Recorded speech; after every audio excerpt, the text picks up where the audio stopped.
So, divorce.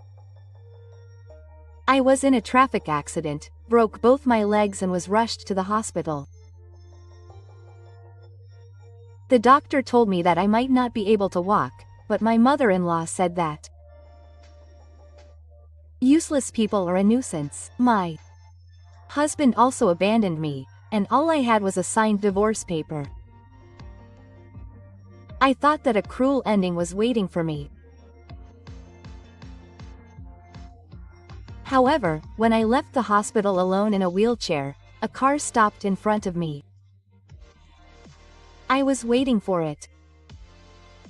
It was my husband who came out of it.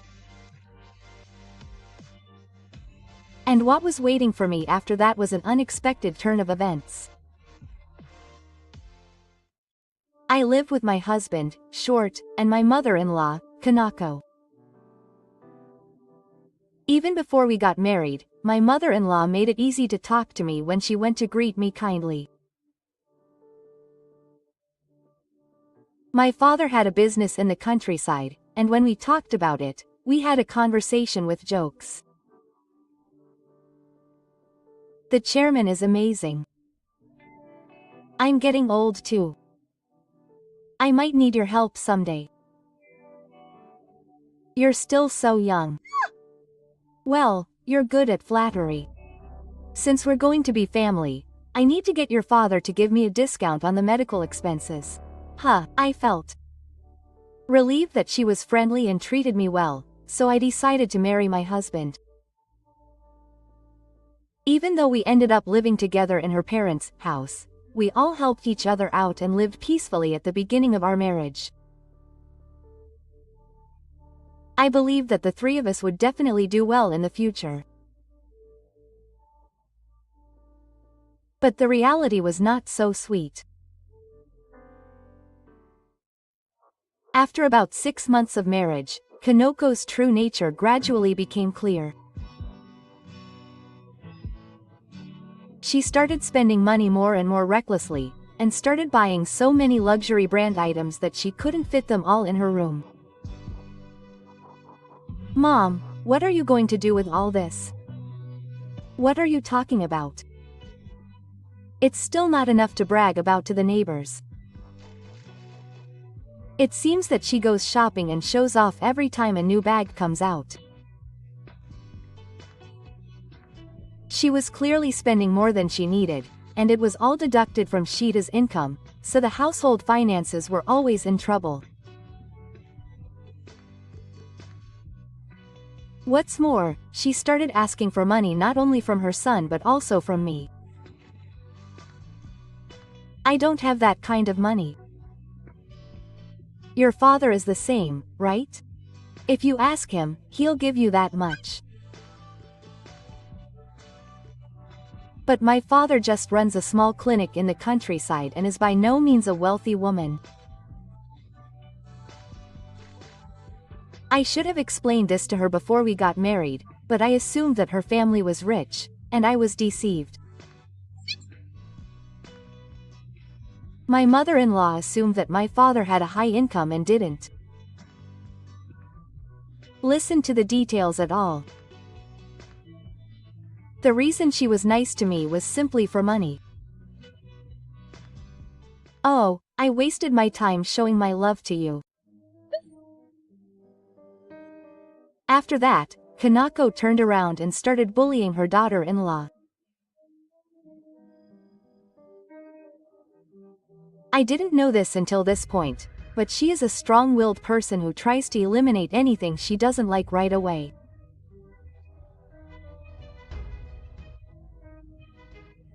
When I heard her boast that she bullied her homeroom teacher in her school days and made him quit school in a month, I couldn't believe her as a person.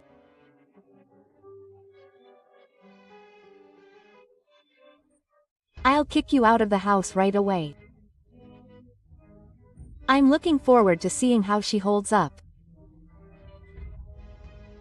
Kanako's harassment is intense, and she has always been a leader among the neighborhood, so she ordered them to ignore me. My mother-in-law had no one to greet her, no one responded to her greetings, and I didn't hear the important announcements from the neighborhood association. Furthermore, she would purposely say bad things about me loudly to the neighbors so that I could hear. My wife tried to get on my son's side by insisting that his father was a doctor, but she was deceived. I hadn't lied at all, but she made it sound like I was a bad person, and I clenched my fists. I wanted to ask my husband for help, but he was at the mercy of his mother-in-law. Give me this month's allowance. Is 50,000 yen enough? Give me a little more. I've seen this exchange so many times that I don't think I can rely on my husband. I seriously thought about whether to get a divorce and leave my parents' house. It's hard to stay in this house, but I'll just bear with it a little longer for my father who was happy about my marriage. I thought that way, and in the end, the days passed without any real solution. However, perhaps it was the effect of living like that. I gradually became unable to sleep at night. Furthermore, I was clearly feeling worse, with headaches, nausea, and even though I didn't have a cold. This might be a bit bad. I have to do something. Still, my mother-in-law was mercilessly working me, and on the way back from shopping, I was walking down the street with my bags hanging down.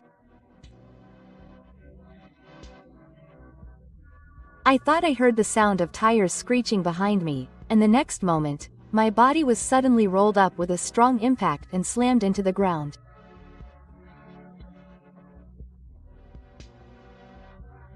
I didn't know what was happening, and I felt a sharp pain in both my legs and lost consciousness.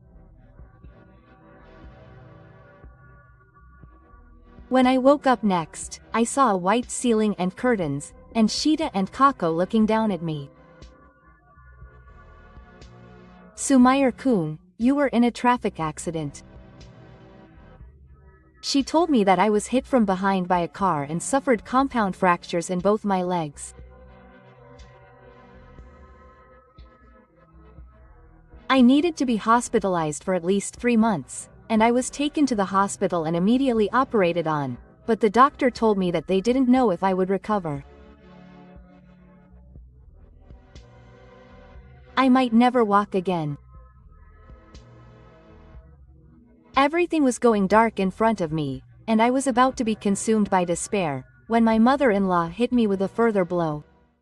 So, divorce, yes. Decision, what?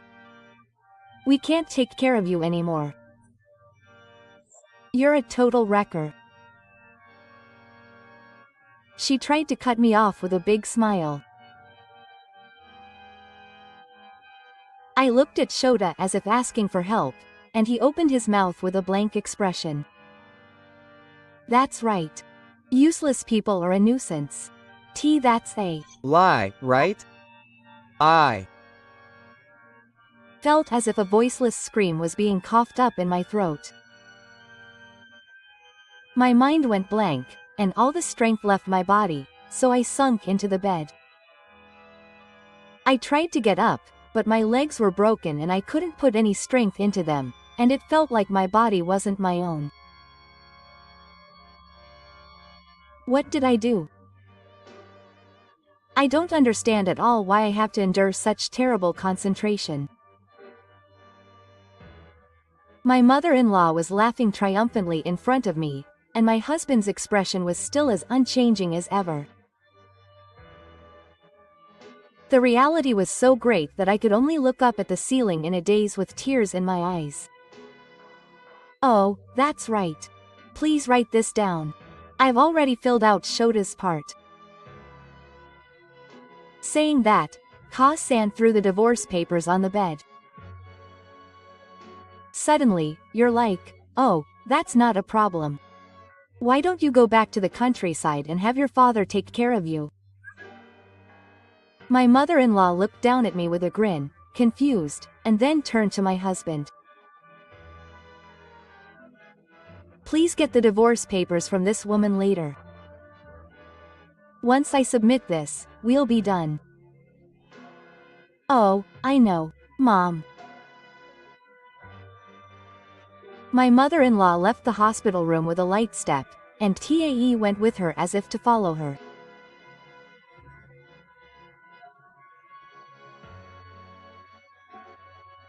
I couldn't think of anything for a while, as my heart was rising and collapsing. After that, Tae, who was supposed to come to get the divorce papers before I was discharged, never showed up at the hospital for some reason, and I spent my lonely hospital stay alone. I wonder if he even hates seeing me. I was abandoned by Tae. Looking out the hospital window, I saw a vivid blue sky, the complete opposite of what I felt, and the soft spring breeze blew the curtains and brought the faint scent of flowers. While I was in the hospital, I was constantly gazing at the divorce papers that I couldn't submit, with the spring breeze caressing my cheeks as if to comfort me, and I cried. And 3 months later, I was a soldier. I didn't want to worry my father in the countryside, and even at this point, I couldn't say anything. What should I do from now on? I guess I have no choice but to prepare myself and rely on my father. While I was thinking about this, I operated my wheelchair by myself and went outside, and a big car was parked in front of the entrance. A familiar face that I will never forget got out of the driver's seat. I was waiting for you, Sumair. Oh, my husband came to pick me up in his car. While I was confused by what I hadn't expected, he skillfully put me in the passenger seat and put the wheelchair on the drive.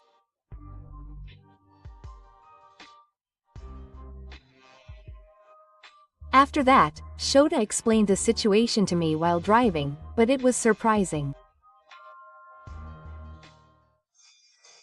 About 3 days later, my mother-in-law called me on my smartphone. I don't know where Shota is, Kiriri, who disappeared 3 days ago. When I heard those words, I took a deep breath, thinking that this day has finally come. He'll be with me. From now on, we will live together. Oh, what do you mean? I'll tell you the situation, so let's meet now. Kanako was surprised and furious at the unexpected words I said. Meanwhile, I told her this while suppressing my emotions and remaining calm. Then, I specified the time and place to meet my mother-in-law, and I was determined that it was finally time to settle things with her. I called my mother-in-law to a coffee shop in front of the station and decided to talk there. As I waited at a window seat in my wheelchair, the door of the old Jupiter opened with a creak and Noko appeared, not even trying to hide her irritation.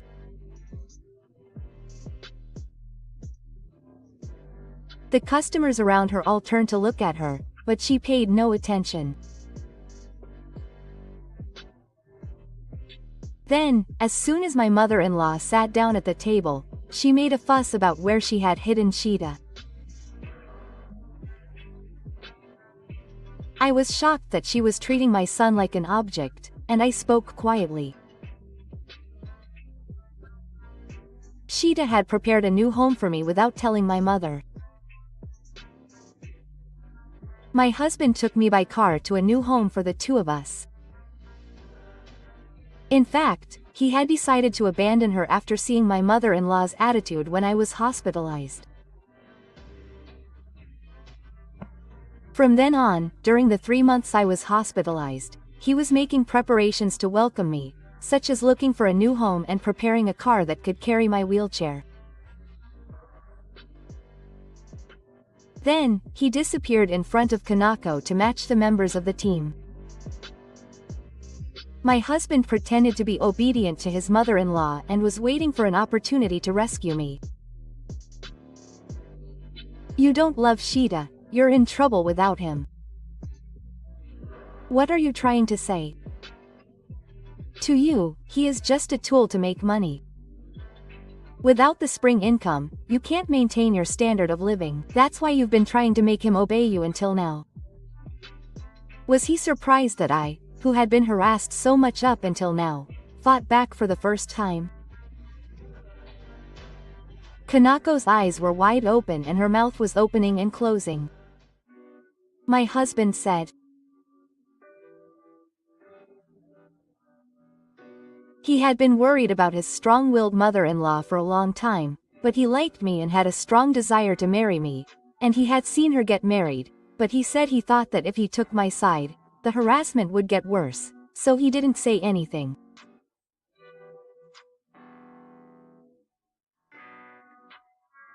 After the training, my husband came to pick me up and apologized to me over and over again. Then he secretly rescued me and took action to live a peaceful life together away from my mother-in-law. I moved to a nearby house, and with his support, I started rehabilitation, practiced walking, and started a new life together. I explained the situation to Kanako, but she didn't show any remorse and just yelled at me to give Shota back. I sighed at her for not listening and took out an IC recorder from my pocket and showed it to her. I asked my husband to bring it from home. It recorded everything my mother-in-law had said and done to me up until that point. I had been holding back on my marriage, but I had secretly prepared it to collect evidence in case I couldn't bear it anymore.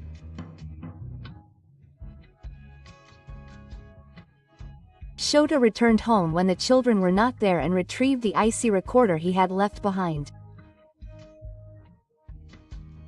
If you don't want this to be used, just go home. And don't get involved with this anymore. I thrust the recorder in front of her.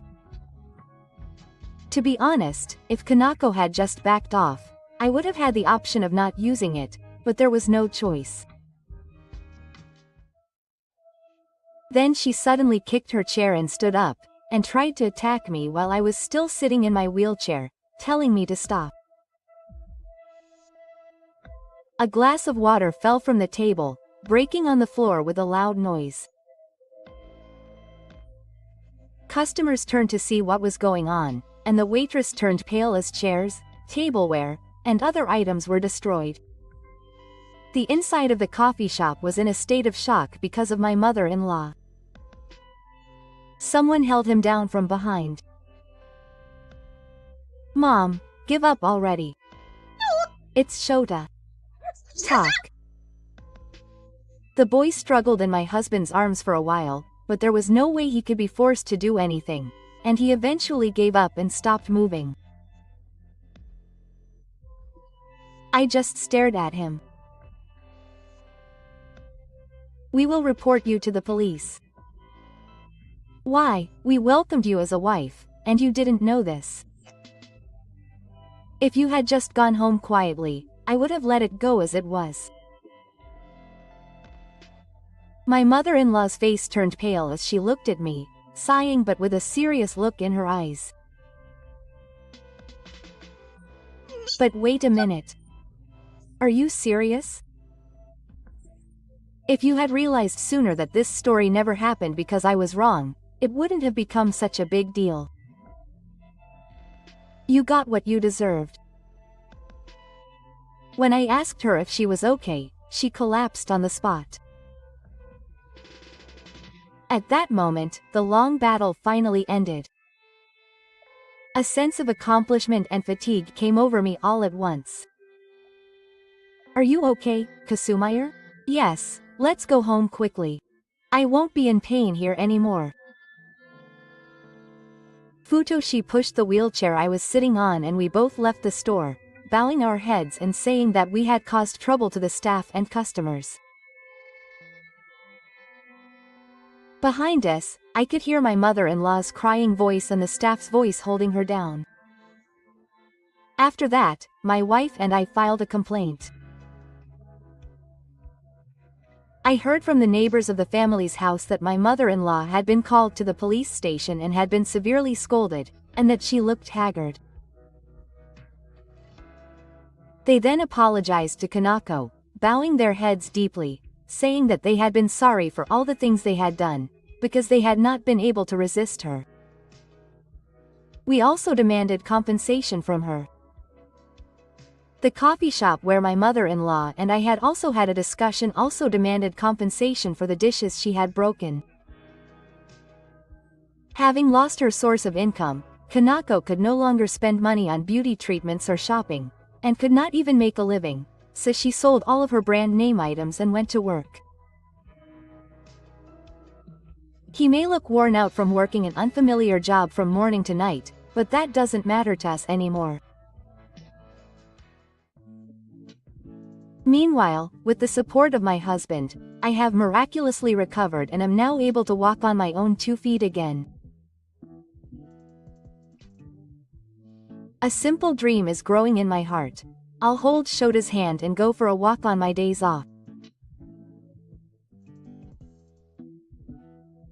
Every day we live happily together in our new house with a small garden, talking about our future. I want to continue to walk a peaceful life together as a couple.